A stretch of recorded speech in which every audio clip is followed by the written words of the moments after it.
The Browns for the decision. That's entirely a football move. Yeah, I think whatever Kevin Stefanski says is fair because it's Kevin Stefanski's team and it's his process. I also think it's extremely obvious that Kevin Stefanski doesn't mess with Shedeur Sanders the way the outside public believes that he should. When you think about this process, it feels that Kevin Stefanski wasn't ready to draft Shedeur Sanders, and then upon drafting him, he didn't put a plan in place to handle the person. You have to understand with Shedeur Sanders is going to come more media attention, more scrutiny. He's going to be treated unlike anything else in that locker room or anything else we see in the league based on. Starts up. You feel me? When we not on no negativity from now on, man. We not doing that. I'm just here to be positive, and I don't speak on anything negative, you know. So that's the new wave. That's what we going forward with. Anything negative, we not talking about it. A rookie quarterback who's been under the spotlight from his first step into the league suddenly finds himself at the center of a different kind of storm. And this time, the controversy has nothing to do with Shedeur Sanders' talent, confidence, or leadership on the field. Instead, the heat is aimed straight at the people who are supposed to guide him, support him, and help build him into the franchise star Cleveland desperately needs. But according to Ryan Clark on First Take, Kevin Stefanski never truly believed in Shedeur from day one. Ryan didn't sugarcoat a single word when he looked into the camera and said, "I'm going to say this straight up. Kevin Stefanski never really messed with Shedeur Sanders from the start." Stephen A. leaned in like he couldn't believe what he was hearing, and Dan Orlovsky raised his eyebrows as if Ryan had just cracked open a secret NFL file right on live TV. And Ryan wasn't done yet. He doubled down, saying this kid stepped into Cleveland with the hype, with the pedigree, and yes, with the Sanders name. But the one thing he didn't walk in with was a head coach who actually wanted him. Stefanski didn't ask for him. Stefanski didn't lobby for him. The front office made that move, and everyone in the league knows what happens when a coach doesn't handpick his rookie quarterback. It becomes a setup before the kid even has a chance to compete. Those words hit fans hard because they echoed what Cleveland supporters had already started mumbling all preseason long. Shedeur Sanders looked poised, sharp, and completely locked in every single time he touched the field. Reporters praised his reads. Coaches from the other teams pointed out his maturity. He looked calm in the pocket even when things got messy. And yet after showing legit promise, he was still somehow sitting behind names most analysts didn't even have on their QB2 projections, including Bailey Zapp, which had the entire fan base scratching their heads. The big question became impossible to ignore. Why was Shadur? They're starving and waiting for an opportunity. So I looked at it like that, and I just said to myself, okay, but that's how it goes. You know, Joe Flacco's a veteran. You know, Kevin Stefanski, you know, knows what he's doing as a coach, etc. But then something like this happens. We're supposed to sit here and believe that Bailey Zappi is a guy that's the QB2 on this squad. Really, that's what we're doing now. I just find that to be a bit fishy. And so, you know, Dylan Gabriel obviously is your QB1. He's a guy that has earned the opportunity to do that. Mina pointed out last week, accurately so, he had a better performance in the preseason than Shedeur Sanders did. I get that part. Shedeur Sanders played well, albeit against one of the cleanest natural passers in his draft class, not getting those valuable QB2 snaps. Why was someone with his field vision and cool-headedness buried behind players who weren't even close to his upside? Ryan Clark connected the dots for everyone watching. He said straight up, this isn't about competition. This is about politics, the ugly side of the NFL nobody likes to admit. According to him, Stefanski was trying to keep control of a shaky locker room, and the easiest way to do that was by dimming the spotlight of the one player who naturally draws attention everywhere he goes. And Ryan was talking about something deeper, Shedeur's presence. Ever since his college days at Colorado under his father, Coach Deion Sanders, Shedeur hasn't just been a quarterback. He's been a movement, a brand, a modern athlete who understands the business and the game. The cameras follow him by default, and some coaches don't know how to handle that kind of shine, especially ones who love quiet systems and old-school hierarchies. And that perfectly describes Kevin Stefanski. Stephen A. Smith jumped right in and didn't hesitate to call the situation out. He said he agreed with Ryan, saying Stefanski is so methodical and so careful that he ends up being too careful. And then Stephen A. dropped a line that had fans howling online. You're telling me Stefanski has Shedeur Sanders, a quarterback who can stretch the field, stay calm under pressure, make elite throws, and he's letting him sit behind a guy still figuring out basic timing routes? That doesn't add up. Dan Orlovsky attempted to soften things, suggesting maybe the Browns were just trying to protect Shadur from early pressure. But Ryan Clark immediately pushed back. Protecting him or hiding him? he fired back with intensity. Because developing a young quarterback doesn't mean burying him at the bottom of the depth chart. It doesn't mean letting other rookies get the valuable reps while your most talented one barely gets real snaps. Ryan emphasized that you don't draft someone like Shedeur Sanders just to stash him away. You don't bring a quarterback with his pedigree, intelligence, and upside into your building only to keep him out of sight like some long-term project. That's not development. That's neglect. As the debate heated up, a bigger picture started forming. Ryan Clark was pointing at a problem much deeper than preseason rotations. The truth he was spotlighting was simple. The Browns coaching staff never created a clear plan for Shadur. From the outside, it looks like the organization drafted him out of pressure, out of excitement, or maybe even to get headlines. But not because they were committed to building around him. And without a real development path, even a gifted quarterback can get stuck. But here's where things get even crazier. Sanders is right there starving and waiting for an opportunity. So I looked at it like that, and I just said to myself, okay, but that's how it goes. You know, Joe Flacco's a veteran. You know, Kevin Stefanski, you know, knows what he's doing as a coach, etc. But then something like this happens. We're supposed to sit here and believe that Bailey Zappi is a guy that's the QB2 on this squad. Really, that's what we're doing now? I just find that to be a bit fishy. And so, you know, Dylan Gabriel obviously is your QB1. He's a guy that has earned the opportunity to do that. Mina pointed out last week, accurately so. He had a better performance in the preseason than Shedeur Sanders did. I get that part. Shedeur Sanders played well, albeit against Carolina. Fans have started to notice a pattern.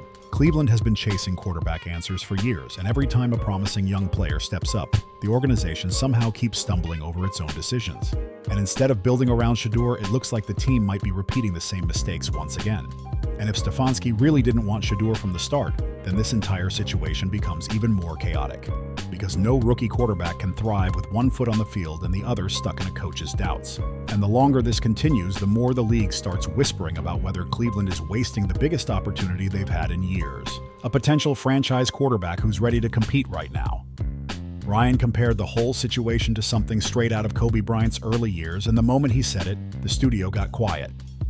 He reminded everyone how young Kobe walked into the NBA and had to deal with coaches who tried to break him in before trusting him with real responsibility. Ryan explained that some coaches just don't know how to handle young stars. They believe the only way to build discipline is by forcing the player to struggle first. But that approach doesn't work for every athlete, especially not for someone wired like Shedeur Sanders. Some players grow with confidence, some players grow with opportunity. And right now, Shadur is getting neither.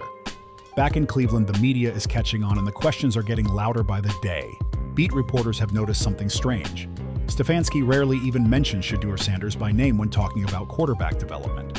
Whenever he's asked about growth or progress, the answers stay vague and safe. And when reporters push him about giving Shadur first-team reps, he slips back into those cautious lines like, "We'll see what happens in due time," or "We like the competition." But what competition?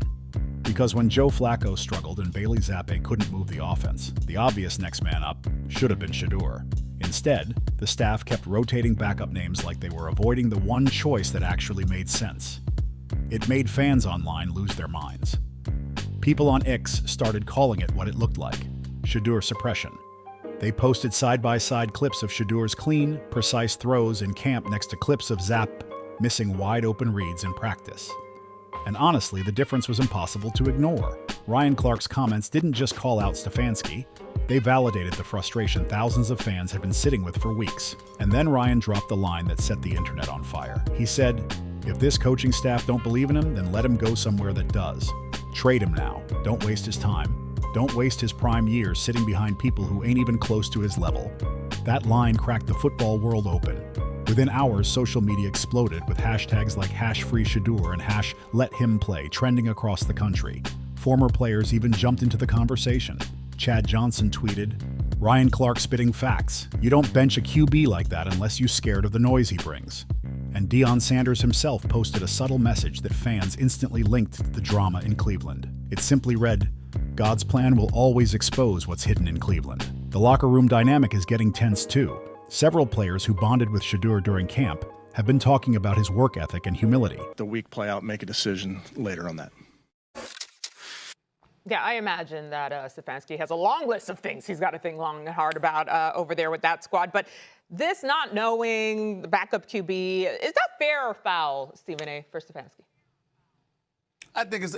They say he stays late every night reviewing film, running footwork drills, and polishing the details, but they can also see the frustration building inside him.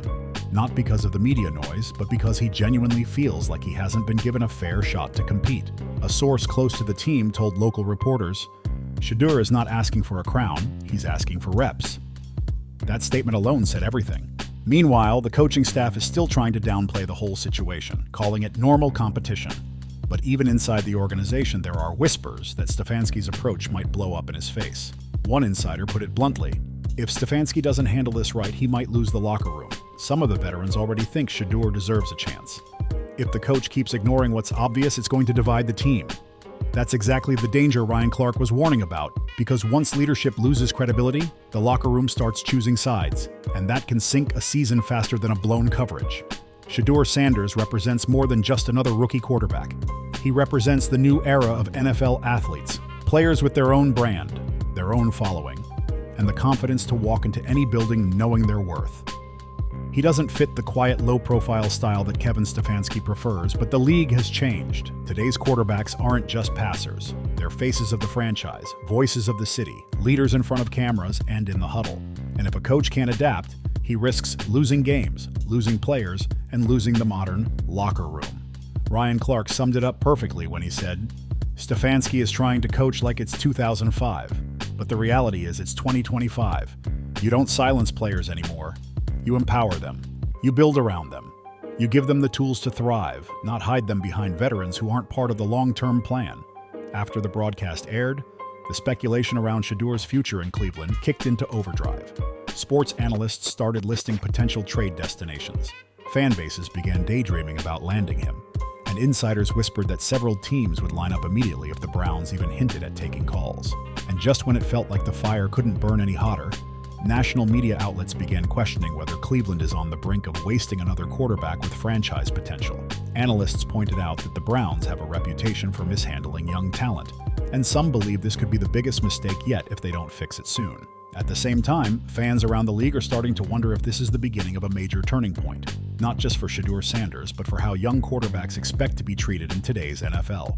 Teams like the Raiders, Patriots, and Falcons, all dealing with shaky quarterback rooms, were immediately mentioned as possible landing spots if things fall apart in Cleveland. And here's the wild part. If the Browns don't move Shedeur Sanders into that QB2 role soon, people around the league genuinely believe his agent might start pushing for a way out. The irony is brutal, because the moment Shadur lands somewhere that actually believes in him, it won't take long for him to silence every critic in the building. He's got the arm talent, the IQ, and the calm presence you look for in a legit starter. He's not some long-term rebuild project. He's a quarterback built to lead right now.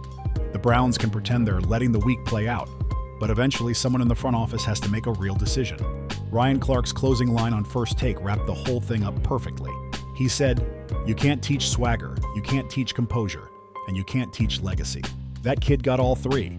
And then he added that the only thing slowing Shadur down is his own coaching staff. As that clip keeps circulating online, Browns fans are tearing themselves into two groups.